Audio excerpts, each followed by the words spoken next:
Welcome back to Smile with Aaron D. We're in a slightly different location, so excuse the atmosphere for the next couple of videos. We still got some Donald, don't worry. But we're back for Disney's Heroes vs. Villains series. You guys voted for this, and thank you for continuing to vote as the series goes on. This week we have a villain versus a villain. And two very different villains. We have the iconic, the legendary Magnificent, as I call her. I know it's Maleficent. Oh, I can't even say the name. I've been saying her name wrong for so many years. But she's my favorite villain. I'm sorry, Ursula, you came in second. Versus Hopper, Bug's Life. Now, he's not as legendary, but let me tell you, he is very intimidating. So let's dive in. First up, let's talk about their looks. Magnificent. Yes, I'm going to say it wrong through the whole video because I just love Maleficent. And I think she is just magnificent. She's intimidating. I think she just set the bar so high for Disney villains. She dominates every room she's made to. They had her be tall, slender, these horns. I mean, she's gorgeous. She glows green. Oh, to define, we are talking about the Maleficent from the animated series from 1959.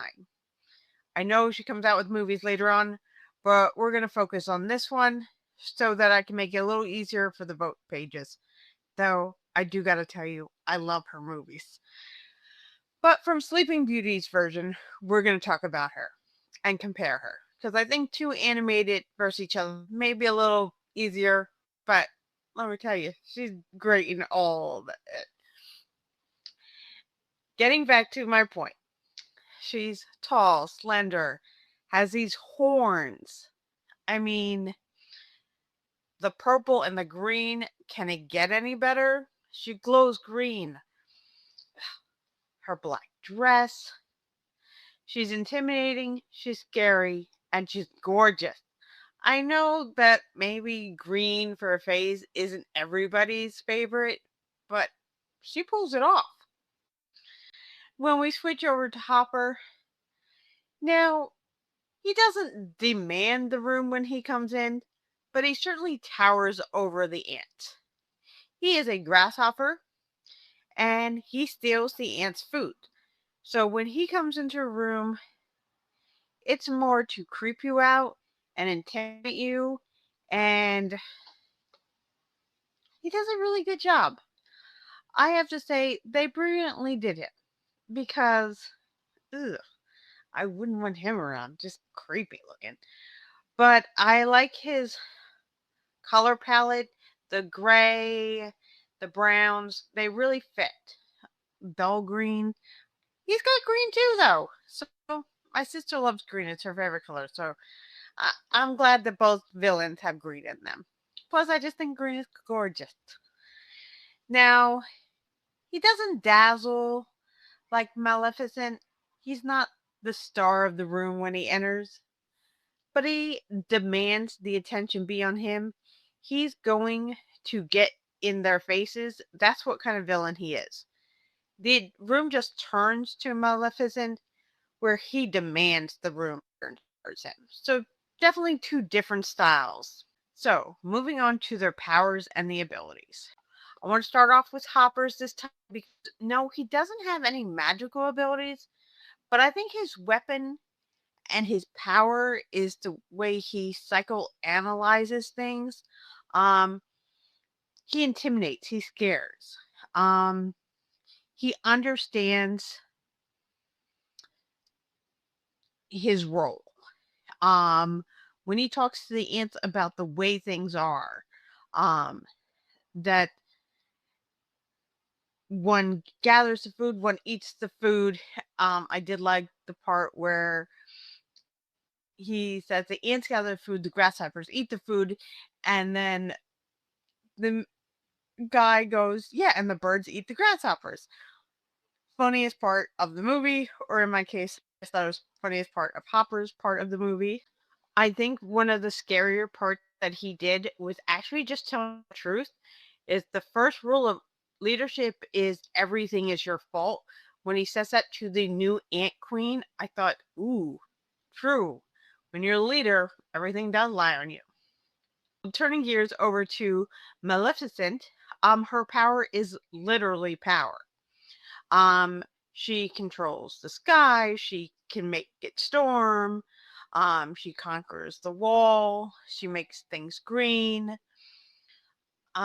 She really does a great job of she controls the bird Diablo, and he keeps the eye on the kingdom.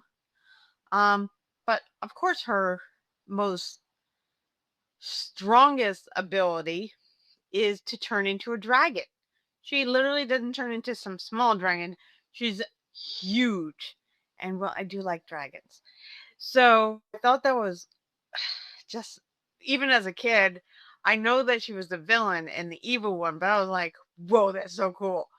Because she's creepy enough as the fairy, but when she becomes the dragon, oh, she's everything. For the iconic moments and the entertainment values. In Sleeping Beauty, because we're going to switch gears and talk about Maleficent first, I think her most iconic moment, of course, sets us up for the whole movie and what the whole movie's about. Because she curses Aurora. She curses her and she's going to put her to sleep on her 16th birthday, and she can be only wakened by true love's kiss. I mean, if she doesn't do this, there's no movie without this villain. She sets the whole thing. When she shows up to the christening, uninvited, but gives a gift anyway. Not a good gift, but it's historic. All of you. The princess shall indeed grow in grace and beauty, beloved by all who know her. But before the sun sets on her 16th birthday, she shall prick her finger on the spindle of a spinning wheel and die. The fight scene where she has to green wall of fire. I mean, fire that's green screams Maleficent. She fighting the prince. Yeah, I guess she has to lose. She is the villain. But the iconic moments in this movie all circulate around her. And it's just the truth. And no one thinks it should be around Aurora, the princess, Sleeping Beauty, the movie after her. But I have a different opinion. I could be wrong, but I'm just saying. No, it cannot be!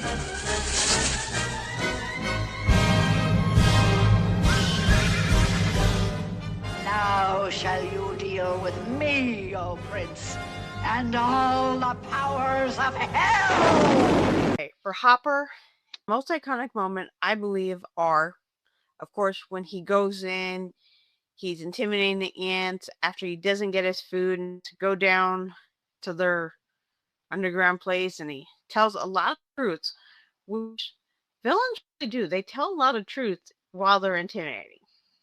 But he's trying to scare them so they get more food, so he gets more food for him and the other grasshoppers. So where is it? Where's my food? Isn't it up there? What? The food was in a leaf sitting on Excuse top of... me? Are you sure it's not up there? Are you saying I'm stupid? No. Do I look stupid to you? Let's just think about the logic, shall we? Let's just think about it for a second. If it was up there, would I be coming down here to your level looking for it? Why am I even talking to you? You're not the queen. You don't smell like the queen. She's learning to take over from me, Hopper. Oh, I see. Under new management. So it's your fault. No, it wasn't me. It wasn't... First rule of leadership. Everything is your fault. But It's a bug-eat-bug world out there, princess. One of those circle of life kind of thing. Obviously, the last scene, which is very ironic, because he tries to scare the ants about the birds, and then a bird ends him. It's kind of ironic. Season, but you won't.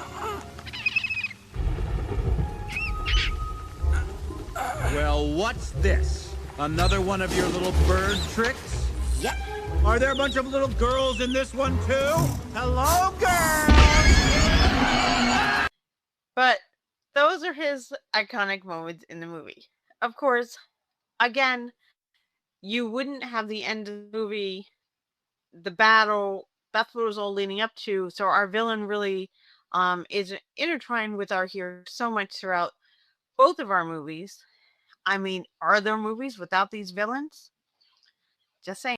Let me know in the comments below. Be kind of bored.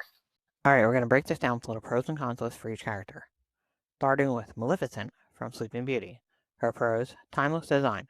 Her silhouette is so iconic that 65 years later, no explanation is needed. One shadow and everyone knows exactly who she is. Unlimited power. Curses, fire, lightning, and full dragon transformation make her one of the most supernaturally powerful villains in Disney history. Theatrical presence. Every scene she's in becomes a performance. She commands attention without ever raising her voice. Cinematic legacy. She set the standard for every Disney villain that came after her. Without Maleficent, there's no Ursula, there's no Jafar, there's no evil queen. Deliberate evil. She didn't act out of desperation or fear. She cursed a baby with full composure. That level of cold intention is deeply unsettling. Her cons: motivation is thin. At the end of the day, she crashed a party and didn't get the invitation. For the most powerful villain in the kingdom, the trigger feels small. Overconfidence. She assumed love's true kiss could never break her curse. That blind spot is ultimately what defeats her.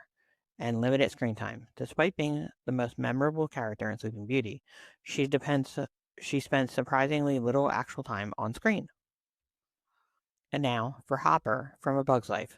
His pros: psychologically, mastery. He never needed magic. He controlled an entire colony through fear alone and kept that control for years. A believable threat. His evil feels real in a way dark magic doesn't. He is every bully, every corrupt leader, every system built on intimidation. Strategic intelligence. He always thinks 3 steps ahead. The grain bowl scene proves he prepared for every possible challenge to his authority. Perfect defeat. He spent the whole film using fear of birds as a weapon, and was ultimately destroyed by the very thing he feared. The storytelling symmetry is flawless. And modern relevance. His brand of power controlling a narrative to keep others small resonates with audiences in a way that feels startlingly current and even today. Cons: no supernatural edge. In a direct confrontation with a villain like Maleficent, his lack of any magical ability is a serious disadvantage. One weakness: the moment one ant refuses to be afraid, his entire power structure collapses. His control was always more fragile than it appeared. And smaller scale. His reign of terror is contained to one colony. Maleficent cursed an entire kingdom. The scope of his evil simply doesn't match hers. So, head to head, Magnificent, versus Hopper. Who's going to the next round? That's up to you guys. I think they're both really fun, very different villains. Obviously, powers are completely different. One has magical powers, one has manipulation. Both very cool. I love the villains versus villains stuff that we get into, guys. And I always love seeing you guys' comments and what you think they would be like up against each other. Let me know in the comments below and on our post page who's going on to the next round. And as always, remember to like, subscribe, and share. And remember, find a reason to smile today. Bye, everybody.